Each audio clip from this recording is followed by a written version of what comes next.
Hello and welcome back to a new video. I asked you on Instagram to ask me questions and I wanted to take the time and get back to those questions. I already wrote them down on a paper, so yeah, it's a little bit about running, how long I've been running, a lot about nutrition as well. So yeah, let's just dive into it. So the first question is, how many hard days in a week should a high school athlete do? High school is pretty long, I would say, so it's a bit hard to just say one specific number, and I'm also not a coach, and it also depends a bit on how much you've been training before. For me, and that also answers the questions a bit, how long I've been running. So I've been in track and field since I'm 7 years old, I think, and at the beginning you do almost every discipline of athletics, and then at the age of 12, 13, so when you enter high school in Luxembourg, I started specifically training middle distance, but I also did volleyball at that time, so I wasn't only doing track. And at the beginning I only trained for the official track club trainings. So then I did, almost all my training was just a hard day because I only trained twice a week. But then I would say 1 year after, I already started running on my own at home. But yeah, because I'm in a track club and I joined that training group, the track club days, and that was twice a week, were always the hard days. So I would say at the beginning of my high school career and my running career, I did 2 harder-ish training sessions a week. And then after some years, we also added Sunday as a harder day. So at the end, I did 3 sessions, I would say.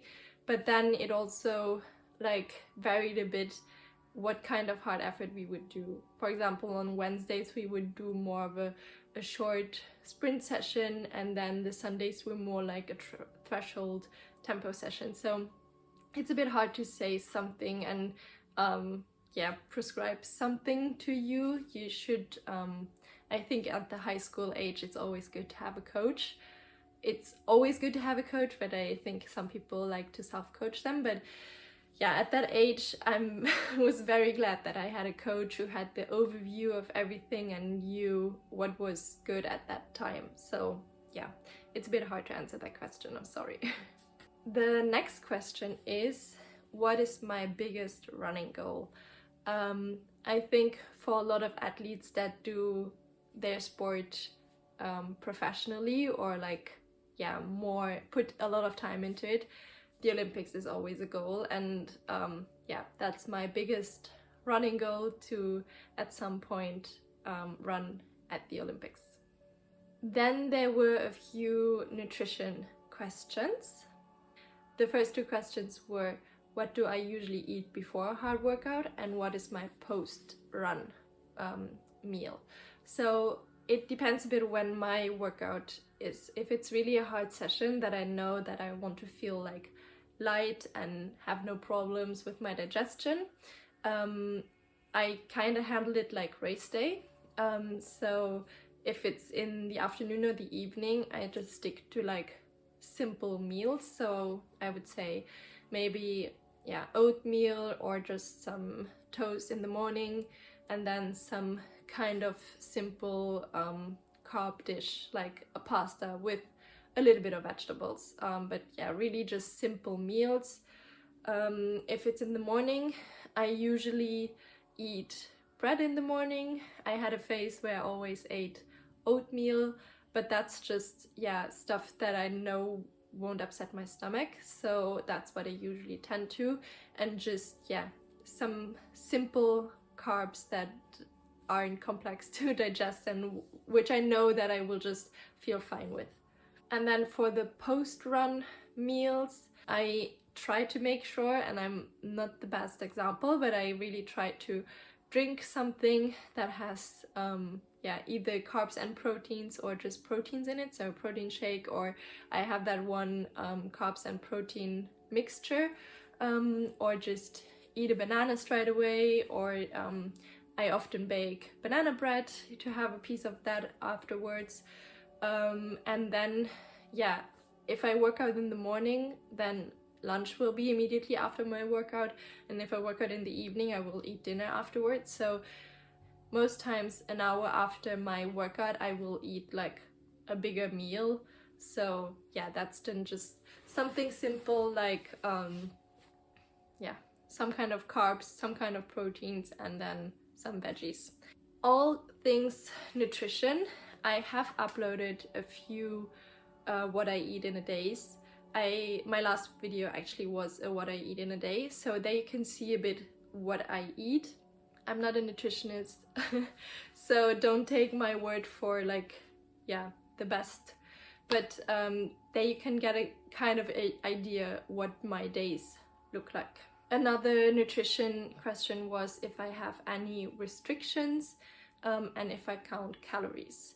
So no, I don't count calories. I work together with a nutritionist, but it's more like giving advice.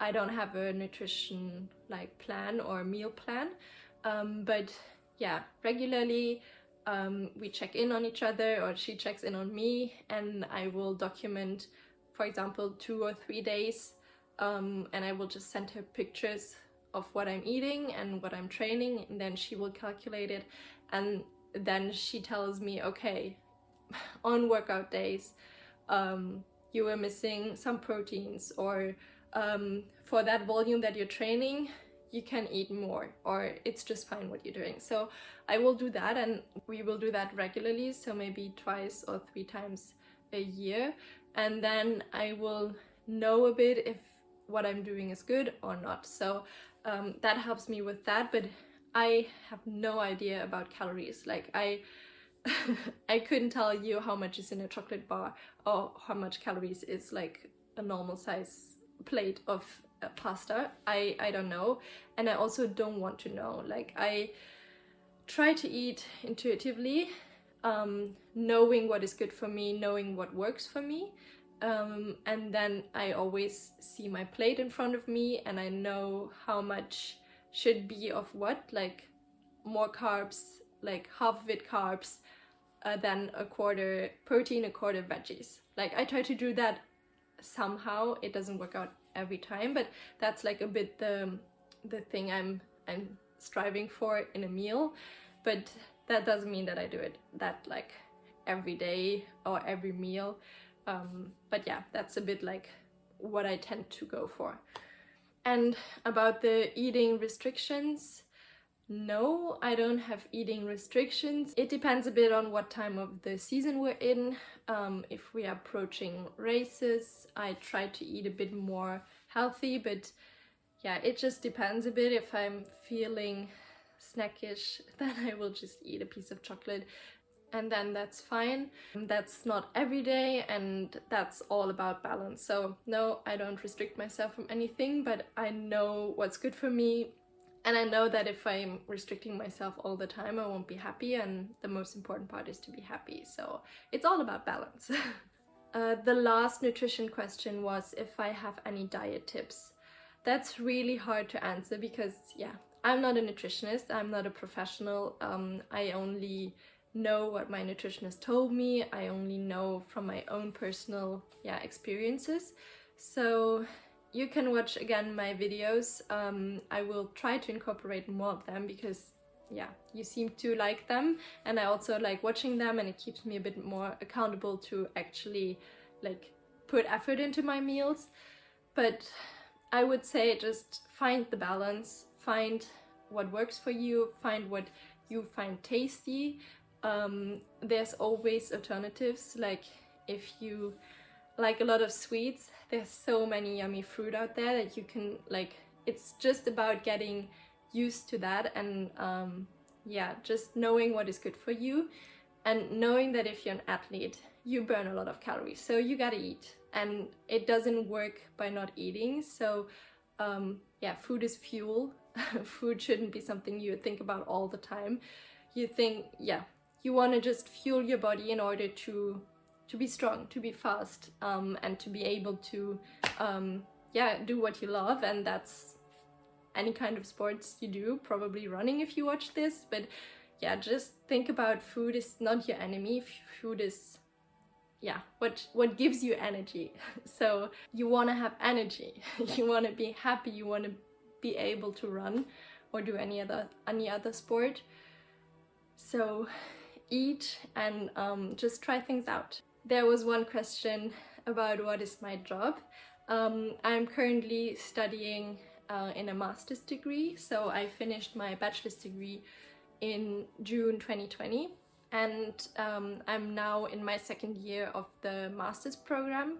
So hopefully in a year I will be done studying, and then I will start working. I don't know what yet. But yeah, for now I'm a student, I run, and I occasionally give private teaching lessons to earn a bit of money on the side. There was one question about my 3000 meter personal best. So I can list you my personal bests here. I have a 2:04 800 personal best, then a 4:11 1500, and a 9:12 3000 meters, and they're all from the year 2020, so last year. Then the next question is how long I specifically train for the 1500 in a season. So I will start training again on Monday. It's now Friday, so yeah, the weekend I will have off, and then I will start training again. So that will be the 20th of October, I think. And then I'm actually preparing a 10K on the road, which is in the middle of November. And then I will go into more specific training or more shorter training, but my first indoor race or specific like track race will be probably in end of January.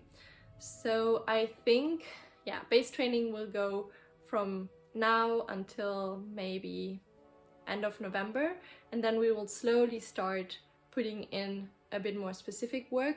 But I think the specific work will start like a month before the first race. The next question was how long my long runs are. That is very underwhelming for you probably. At the moment I have yeah, the longest run I do like in one go is 12K. But if we do like a tempo run, then I will, yeah, get maybe 16 to 18K, but there are breaks in between with warm-up, then the tempo run and the cool down.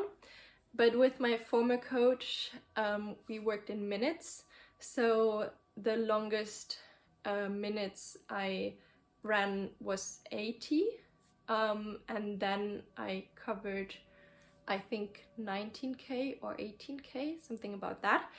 But we only would do that like maybe 2-3 times. And the actually longest run I did was a half marathon. Last year in December, just for fun, like a training session, I did the first 10K a bit more easy, and then the second 10K, yeah, progressive. So that is my actual longest run. There are 2 more questions left. I will try to wrap it up because the video is already a bit long and you only hear me talking. So one question was if I try to stay off my legs on a normal day. Yes and no. Well, my day-to-day activities are studying and, yeah, going for a run. So I'm not that, like, I don't have many activities in my day that include a lot of walking. But yeah, on workout days, I don't intentionally try to not do anything by foot. But yeah, my lifestyle besides running doesn't include much walking. But when I was at university in Germany, and also now if I do like a grocery shop or something, I always take the bike anyways, because I just think I don't lose as much time, but it's not necessarily to stay off my feet, but it's just to get there faster. So I don't intentionally do that, but I don't walk around much. And the last question to wrap it up is what I do when I'm not motivated on a training day.